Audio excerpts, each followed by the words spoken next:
Everyone, welcome to the Nassella and Chilean needlegrass biocontrol update and farmer-led responses to pest weeds. I really appreciate you joining this. I know there's a lot of things on, and it's amazing to have so many people here on the topic of biosecurity. And I know many of you spend a lot of time and money coping with the pest plants, either Chilean needlegrass or Nassella. And I know that we're all holding out for some new tools on the horizon to help, our battle with those pest weeds. And the theme of this is to find out what's coming and how we're going to give them the best chance of success, and how farmers can interact to ensure that this success happens. I'm not great being an ex-scientist. I am very aware that there's a lot of science that doesn't get applied, and the best way to get it applied is to have farmers working alongside the scientists to make sure it happens, particularly those that are completely vested in making sure it's a success. So thank you very much. The first part of the evening is going to be for 3 talks. We're going to have Seona Casonato from Lincoln University talk about the Nassella Biocontrol. Then we're going to have Ilana de Brian, she can correct me with the pronunciation if that's incorrect, on the biocontrol of CNG rust. And you've got to admire the persistence, because she's just told me it's over 20 years since we started trying to get it into the country. And hopefully she's going to tell me it's arrived, but maybe not. And then we're going to hear from Warwick Lisserman, who's is the chairman of the Chilean Needlegrass Action Group, and he's going to tell you how the Chilean Needlegrass Action Group has been working. And then we're going to have a discussion about what the future might hold, and this is where you can all have your inputs. So thank you very much, and without further ado, I'm going to hand over to Seona. Wendy, have I missed anything? Are you happy? So Wendy's my co-presenter, my fellow colleague from New Zealand Landcare Trust, and we both work for the Chilean Needlegrass Action Group. Okay, thank you, Annette. A lot of you already know me. So as Annette said, I'm Seona, and we've been working on this project for looking at the screening of biological control agents for Nassella Tussock in New Zealand, Australia and Argentina. And maybe before I launch into it, just a couple of slides, just to let you know, the Argentinian project didn't come up with really anything whatsoever. It was a bit of a downer. The Australian project came up with some pathogens that we also have that genera here in New Zealand, and we will hopefully do some more testing with them. But what I'm going to talk to you about tonight, because this is the culmination of all of this work, has been three years. It finishes actually this month, and I just wanted to show you what we've got to and where we are with it. And bear with me. Okay, so share the screen. There we go. Okay. So, oh, look at that. Who knows, who cares, it's up like that, but don't care, we're just going to go with it. So, Seona, you haven't shared the screen? Oh, haven't I shared the screen? God, I'm useless, aren't I? Hit the share. I do this for a job. I do this for a job all the time, and I still mess up all the time. Do you know, in my defense, people, I've been awake since got home at 3 o'clock this morning, so I'm a little bit sleep deprived. So bear with me. And now we've got your email and your. There we go. Oh, you can read it all. Go for it. I don't know how I can change this. Anyway, you okay with that? Yeah. Yeah, okay. So we've got 4 isolates, basically. We screened thousands and thousands and thousands of plants all over New Zealand where Nassella Tussock was. And to cut a long story short, we've got 4 isolates, 2 of them being fusarium and 2 of them being this special little fungus called Tiara spirella. And some of you that were at that last workshop presentation that I was at, that one that I called the Black Death, that's that number 130 down the bottom. So Black Death has continued to perform and do its job. And I'll just basically show you some of the photographs. It's not really great, is it, with this? It's so bad. But can you see, this is two plants here. Can you see that one is flowering to bilio? And the one next door, no flowers whatsoever. This is my fusarium.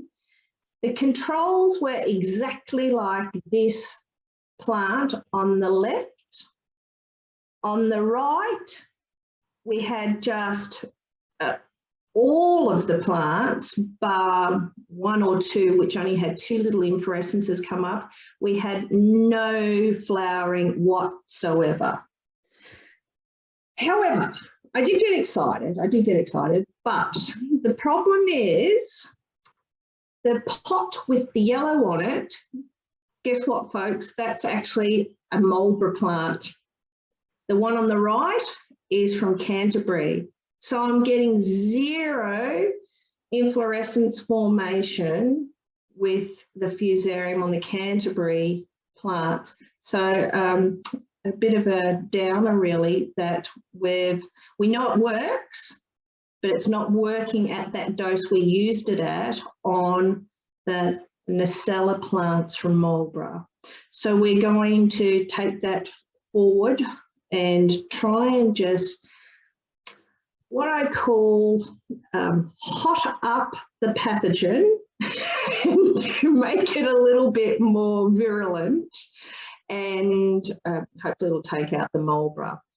So good and bad with that, but I thought visually you can really see that, just absolutely no flowering at all on the right. And then this is my beauty called Black Death. And this is the Tiara spiralis. And we've been fortunate, some of you are probably aware that I've worked on these little things called microsclerotia, and they're about the size of poppy seeds, if you can envisage that. We've done different formulations in different carriers.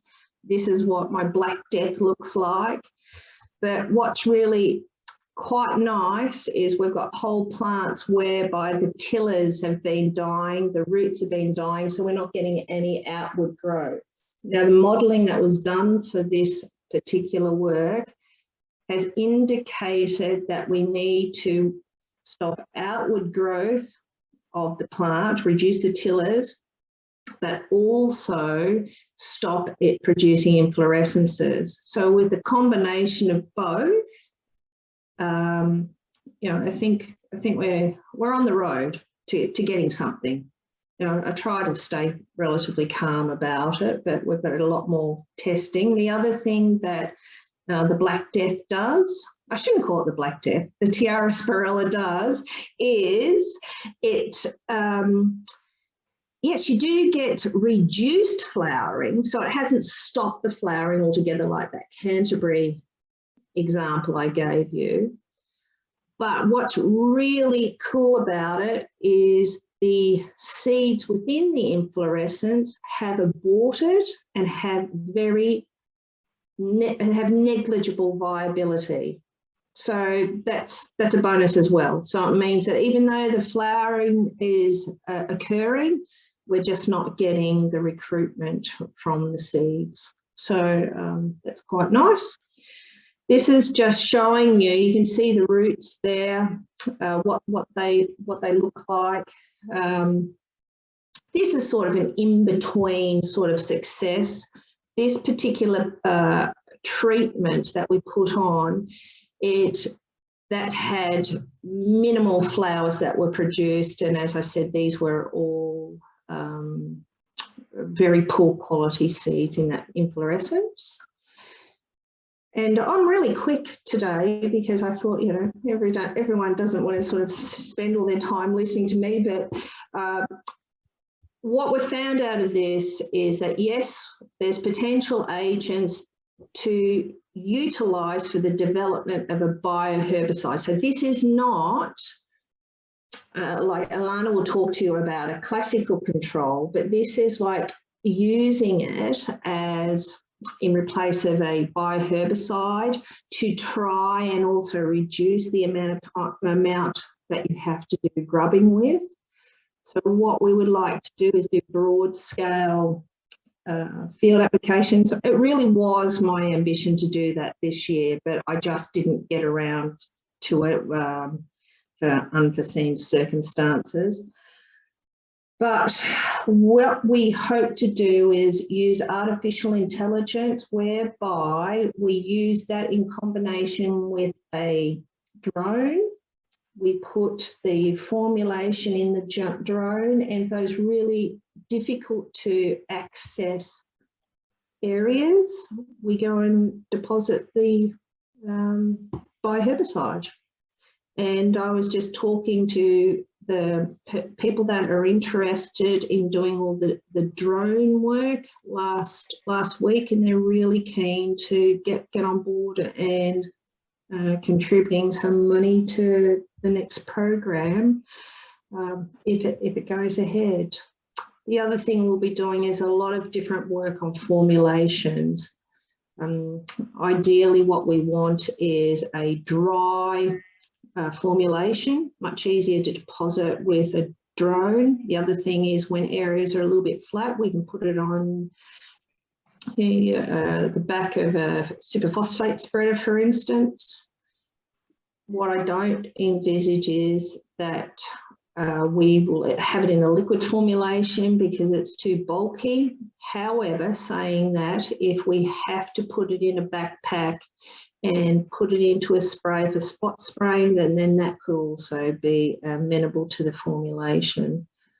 And finally, the next step really for me and for those that are interested, if we deem that it's a feasible thing, is put an application together so I can go out to the field and do some major killing, basically, we hope.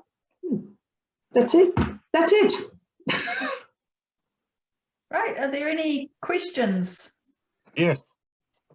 Yep. Sure, Seona. Can I go first? So Rick Stolworks, just as an introduction, we've got a property at Ward, but I am a regional councillor in Northland. It's just that family comes from Blenheim, so we've got a property in Ward. So right. I'm very interested in what you're doing and very keen to be involved. I guess my question is that the toxicity of this product, like, you know, is it sort of the same sort of effects as the herbicide we're using at the moment, or is it sort of a bit more neutral? Well, it depends on what herbicide you use, whether it's glyphosate or flupropionic. Yeah, glyphosate, basically glyphosate, yeah. What we've got is this appears to be quite specific. I've done some initial testing on it, so it's not going to be taking out, so far as we can see at the start, any of the natives that it surrounds, because often we'll find it in native tussocks. So it seems to be extremely host specific. One of the things, I just went to Italy, when was it? God, I feel like I'm just a zombie. In September, October, that's when I went, and talking about the development of different metabolites as well in the formulation for the bioherbicide. So we'll be specifically looking at that. If we can get metabolites rather than the actual fungus, that's the route we'll go down as well. And we think that metabolites may be a little bit more specific and more virulent potentially. Great, thanks very much. Yeah, thank you. Thank you. Any other questions? Can I ask, it's Warwick here, Plant population requirements, if you're going to be drone spraying, I can only imagine that you need a certain plant population per hectare to warrant going in to a space. And that's, you know, one of the things that I was talking to these people about with this drone technology last week is they actually thought it might be really useful for farmers as well to be able to map a whole property and say, where is your Nassella Tussock, by trying to spot it out by AI. Then that you programmed the drone just goes there and release it. So that's what they envisaged, to go and to do that by scanning a whole property. And what I suggest to them, and I'd really like your feedback with it, but I said, why don't you just try that on one property at first, see how it goes, and then expand it out. It would be useful, I think, for farmers to be able to find those Nassella Tussocks that we sort of miss when we're grubbing.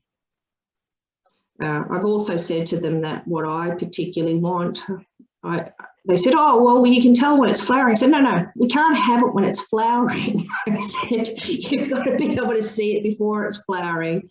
So I've said to them, they specifically need to be able to get it pre-flowering and also be able to detect where the little seedlings are coming up. And they think they can do it. I said, okay, well, you know, prove me that and I'm wrong, and that you can do that. So, but I think they believe that they can. So I think it would be very, very useful. so Does that answer your question, Warwick? Yeah, it does. I guess that earlier work that Ag Research did years ago suggested that, you know, the best grubbing operations thought they were getting about 50% of or more of the plants, but in reality, the very best grubbers were getting about 30% of the plants, because most of them were small, you know, year one plants. And I'm wondering whether in that area,